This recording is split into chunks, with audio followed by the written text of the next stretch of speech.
Welcome back to Coin Sense and Nonsense. Today, we're going to talk about options for getting some silver. I was able to pick up some silver, but United States of America, but it doesn't look quite. Oh, it's Filipino money. What's going on here? So, right now, it's kind of hard sometimes to get silver, especially coin silver or junk silver. A lot of LCS, they don't want to part with what they have, or they just don't have any. And like to buy silver, like American Eagles and whatnot, the premiums are high. So, how else can you get silver? Well, let's talk about that in a minute. But before we do that, let's take a closer look at some Philippine silver coins, and we'll talk about some of the interesting things. This won't be like a comprehensive discussion of like everything about Philippine currency or coinage, but there's some interesting stories about things that happened along the way with some of the Philippine money. So let's get out the scope and we'll talk about a couple of these coins. Alright, here we are on the scope, and the quality's not the greatest, but these are just beautiful, beautiful coins. I love the design with the anvil and the hammer. Mount Mayon, I believe. The mountain that you can see, or the volcano you can see from near Manila. Filipinas, that's the Spanish name, and the reason they retained that in 1899, I believe, is when the U.S. Took over control or sovereignty of the Philippines from Spain, and things were a little rough there in the beginning, but in 1903 the U.S. Mint made the first coinage for the Philippines. So that continued. Actually, they made the coins in the U.S. in both like the Philadelphia and the San Francisco Mint until 1919. And then they transferred to the new Manila Mint in 1920 is when that opened, I believe. But anyway, this one's from San Francisco. And this is a 20 centavo, and they made the larger size, actually from 1903, which was the first coinage. And again, this isn't a comprehensive history of Philippine coins, so everybody simmer down. So 1903 was the first coinage produced under the U.S. sovereignty. And then they produced until 1919, like I say. But in 1906 was the last of these large size. In 1907, they reduced by like 40% or close to 40% across all denominations that were silver. So the 10 centavo, 20 centavo, 50 centavo, and the peso. Actually, no, I don't know if the peso changed. But actually, they reduced by like 40% the silver content, because people were melting them down. The silver value was more than what the face value was. So so they reduced the size and the fineness, and so these went down to like 0.75 fineness, and they reduced the diameter. So here, let me show you that. So look, you can see I put one on top of the other here. So that was the 1904 we just had, and then there's the newer size. So yeah, sneaky devils there reducing it like that, but still pretty cool to have these. And there's the big difference that you can see in the, I guess that's the obverse, no, the reverse, is where the crest is and all. So this was under the U.S. sovereignty, and then this is the Commonwealth of the Philippines. Still under U.S. control, but or territorial control, but more self-governing for the Philippines and all. So This side retained the same design elements, just kind of crammed it all in a smaller space. So they're both beautiful, beautiful coins. These suffered from being weakly struck. So as I was saying before I got interrupted by a phone call, these suffered from being weakly struck, so the design elements there are kind of rough on most coins. So yeah, that's a little bit of a bummer, but such cool coins. I do like the older design better, and obviously the larger size. So, very cool. All right, we're back here to talk about mint marks and whatnot. So, like I was saying in the earlier coinage, they were either minted at Philadelphia or San Francisco. The Philadelphia coins had no mint mark. And so up until 1919, that was the status quo there. Both of those mints were in action. So the Manila Mint opened in 1920. And the first 2 years of coinage that came out of the Manila Mint, there were no mint marks.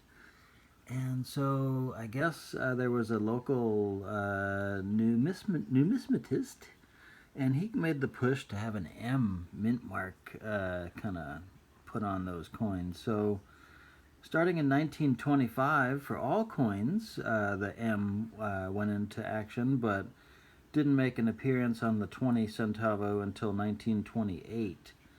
And that's a whole nother story. There was a little bit of a rush to make some coins in 1928, and let's go back to regular view and we'll talk about that one. Actually, before we do, let's just show off one with a M mint mark. So this is a 1938, not the famous 1928. Actually, let's just tell you the story right now. 1928, there was a rush. They had a rush order to make some coins, and there was pressure at the mint to produce.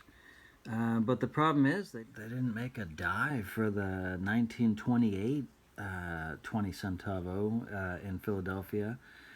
But they had the order at the Manila Mint. So what were they to do? So they thought that, hey, we got the 5 centavo, and it's close in diameter, so let's just jam it in there. So they used the die for the 1928 5 centavo to make the 20 centavo 1928 coins. And so they're considered mules, but they're not super valuable because the entire mintage of 100,000 was produced the same way. So anyway, that's kind of a neat little story. So. Alright, so, and actually let me clear up something I was saying earlier too about the 1 peso and whether they reduced the size of that. Actually, this isn't a 1 peso, this is a 50 centavo, but if I had a 1 peso, I'd be holding it. They did reduce the size and the fineness on those as well in 1907, but it was only like a 30% reduction, and they reduced the fineness to 0.8 instead of 0.75. So that's that story. But yeah, I do like this older design. That is pretty darn sweet. I don't know if that's a die crack there or a scratch, but anyway, it's just beautiful, beautiful coins. And I'm so happy to have the ability to play with them. So what else can I tell you? Actually, the other story I can tell you is about the peso, the 1907 to 1912 pesos. A lot of those have water damage, or they look like they've been dunked in salt water, because they have. The government, actually the U.S.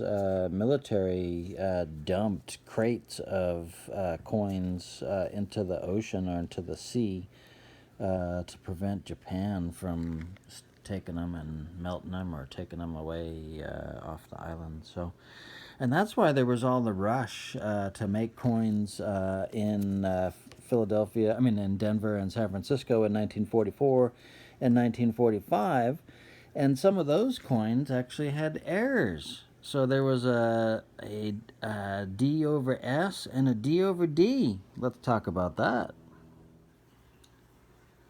Alright, so for the 1944 20 centavo, what you're looking for is a D over S, and I was going to say I don't have one, but I have to double check here, but what you're looking for is a horizontal line that goes through the center of your D, so I better go in a little closer and check that out. What I was going to tell you about this one. Oh, actually, also this one does have a die crack. Look at that, from the wingtip all the way to the rim of the coin there, and it crosses the T. So that is cool. So, yeah, so what you're looking for is that D over S. And so, yeah, let me go in a little closer. On the 10 centavo in 1945, they made a mistake. There's a D over D on that one. I don't really have a decent example of quality to show you. But let's zoom in here. I'll be right back. Alright, it's officially just junk. So but it was worth a closer investigation. So, yeah. You would see the remnants of like the cross or the S going across there on the D. So, so let's look at that die crack again up close and personal here. That is cool. So, just neat coins. So hopefully you enjoyed the little close-up view here, and let's wrap her up. Alright, so now that we've kind of had a little bit of a history lesson and seen how you can distinguish the different time periods or the different eras there of Philippine coinage, how did I come about getting this money? Because, like I say, LCS, it's hard to get stuff.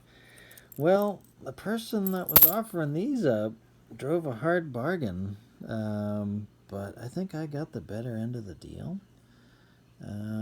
So we've been married like 6 years now, and so yeah, my wife has these coins, and so she has to put up with a lot of my shenanigans, and I get to play with the silver. So I got the better end of the deal. So there. Okay, enough fooling around. So let's talk about like the silver content of these things, because they did, like I say, when they changed, they kind of downsized, and the amount of silver kind of went down. So let's talk about actually the difference, the 20 centavo and the 10, and we'll compare them to dimes and quarters. I'll be right back. Alright, so obviously they're not the same. We want to put them in our guardhouse boxes, right? We got stuff to tube up and put inside, right? We want to store it. But it's I don't know if I can. So these 10 centavo, it's like 0.04, what is it? 0.0482 ounces of silver. And the 20 centavo is 0.0964 ounces of silver. Well, when you compare it to a dime is like, what is it, 0.072. And the quarter is like 0.18. So